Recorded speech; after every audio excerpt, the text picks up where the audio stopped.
Hello friends, welcome to this session. I hope all you are good and safe.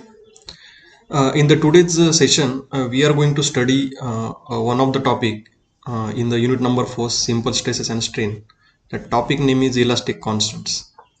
As we are already discussed in the previous video lectures that normally we are taking the tension test onto the steel member, and particularly mild steel, we are getting the specific different points like yield points we are getting specifically. But for the other steel members or other material like aluminum and tar steel, or we can say the high strength steel, we are not getting the appropriate yield points, upper yield point or lower yield points. So basically in the tension test, there are three regions are formed while we are performing the test. One is the proportionality limit, another is the elastic limit, and after that the neck formation, maximum stress and breaking stress. So in the today's lecture elastic, we are going to study the elastic constants. Means whatever the constants are formed, that are generated only in the uh, elastic region. So one by one we will see that all these elastic constants, but only that one of the limitations, or we can say that one of the criteria is that constants are only useful in the elastic region. So actually there are three main modulus, or we can say the constants we are using in the elastic region.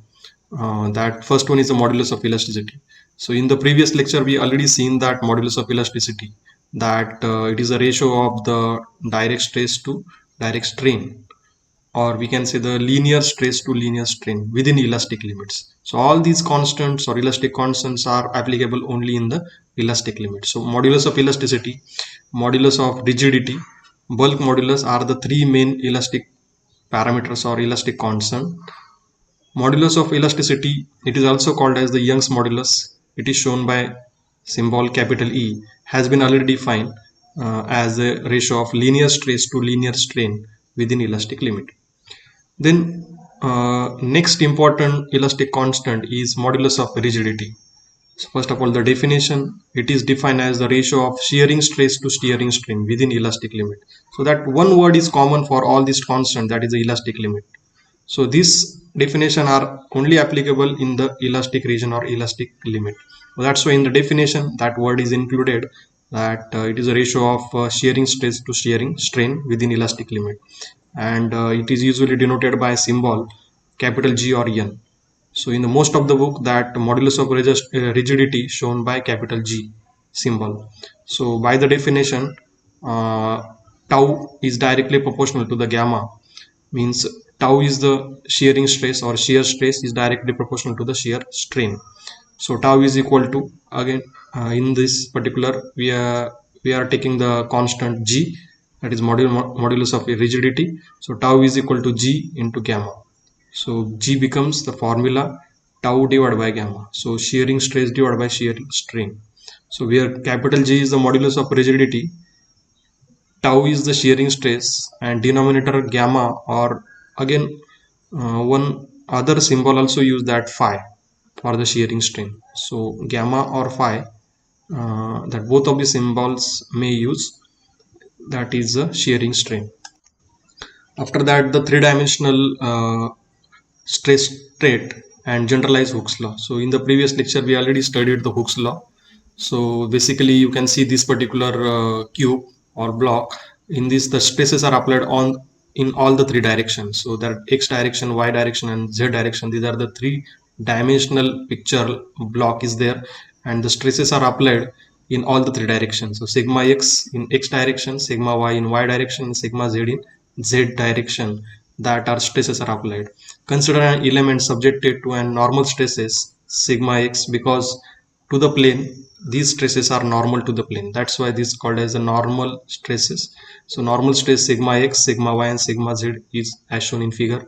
The state of element is this particular state of element for all the three direction, all the three stresses. So this particular state of element is called as a three-dimensional stress state.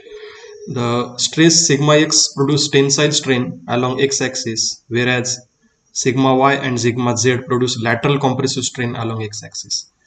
So basically, if you take for the x direction, so after applying the tensile stress onto the x direction to this block, so the strain produces.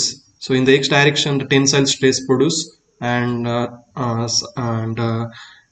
like that. See, in y and z direction, that sigma y and sigma z are produces the lateral compressive strain along x-axis. So in this particular, we are taking the sign convention that longitudinal strain we are taking positive, and the lateral strain we are taking negative. So lateral strain is exactly opposite to the longitudinal strain. So taking the tensile strain as a positive and compressive strain as a negative. So if you take the strain in x direction at that time, so there is a tensile strain in x direction sigma x divided by capital E, and so there is a lateral reduction in the cross sectional area of the member. That's why, so there is a Poisson's ratio comes in a picture, and though it is a compressive strain and there is opposite in nature, that's why negative. So mu sigma y divided by E minus mu sigma z divided by E. So this is a strain in the x direction. So this is a epsilon x is the linear strain in the x direction.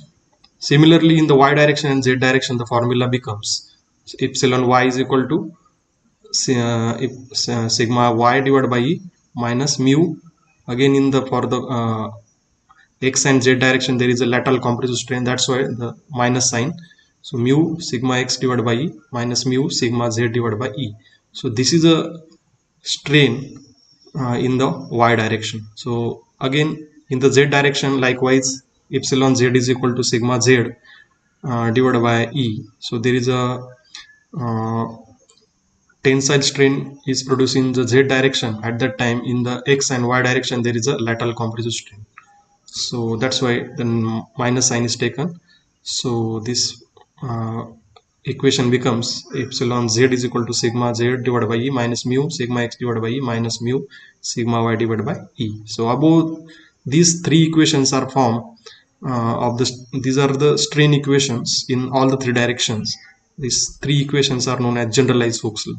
So you remember all these three, because in the coming derivations and the problem, we are going to frequently use in the solution and in the for the derivation purpose. So these all the three equations are very much important. So these three equations are also called as a generalized Hooke's law. Okay, so these are the three-dimensional stress state. Volumetric volumetric strain. So again, there is a figure. You can see this cubical figure, and the stresses are applied in all the three directions. There is a compressive type of stresses are applied onto this particular block.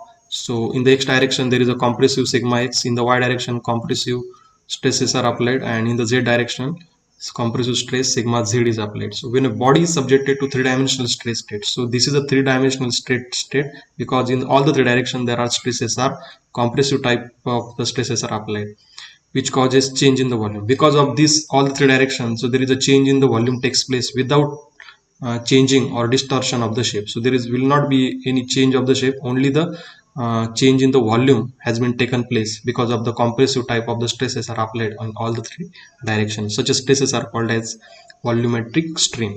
So there is a formula volumetric strain epsilon V, that is a volumetric strain. So there is a change in volume delta V divided by V. So in all the three directions, so this is a L, suppose the length of the member, V is the breadth, and D is the depth of the member. So these are the three direction and the three dimensions are there. So this is summation. If you take the summation of all these three, delta L divided by L plus delta B divided by B, and for the depth delta D divided by D. So there is a summation of all the change in the volume, change in the strain in all the three direction or dimensions. So that is the volumetric strain formula. So epsilon V is equal to epsilon L plus epsilon b and plus epsilon d. That is a strain in length. Whatever the changes happen in the length, whatever the changes happen in the breadth, and changes happen in the depth. So there is all the additions. That is a total strain. That is a volumetric strain. So epsilon L plus B and D are same here. So there is a lateral strains are same because there is a no change in the shape. That's why. So this particularly, so B and D are equal or same. That's why. So this is a epsilon L is the linear strain and epsilon LT is the lateral strain, and that are same in breadth and depth. So epsilon L plus 2 epsilon LT lateral strain. So epsilon L minus, so again lateral strain, you know that there is a opposite in nature. If it is a linear strain is tensile, that lateral compressive strain is compressive in nature. That's why the minus sign is taken. So minus mu epsilon L, because strain in all the three direction, length, breadth and depth are same. That's why here it is the lateral and linear strains are same. So epsilon L minus mu epsilon L minus epsilon L. So epsilon L, if you take common from these three, epsilon L 1 minus twice of mu. So this is a epsilon V, that is a volumetric strain. We will getting this formula at the end, that epsilon L in bracket 1 minus twice of mu. So there is a minus and plus signs, as we know that there is a compressive and tensile nature, and lateral strain is exactly opposite sense to the longitudinal strain. So that's why we are taking this mu in the lateral compression. Bulk modulus. When a body is subjected to identical stresses sigma in three mutually perpendicular direction, the body undergoes uniform changes in the three direction without undergoes any shape distortion of shape. The ratio of change in volume to original volume has been defined volumetric strain. So change in volume divided by original volume is the volumetric strain. Already we knows that, and the bulk modulus is this formula, direct stress or pressure applied divided by volumetric strain. So sigma divided by epsilon V. So K symbolically it is represented bulk modulus sigma divided by epsilon of V. So already this epsilon V in the previous derivation we derived that sigma V direct stress divided by, so this formula will become this formula K is equal to this. So sigma is the direct stress or identical pressure in the three directional mutually perpendicular direction. So volumetric strain, I know that change in the volume, original volume. So bulk modulus may be defined as the identical pressure ratio of identical pressure P acting in three mutual perpendicular direction to the corresponding volumetric strain. So this is again one more elastic question, and these are the three-dimensional state that the stresses are applied in three direction, so without any distortion of the shapes. So that's it for the elastic constant here. Thank you very much.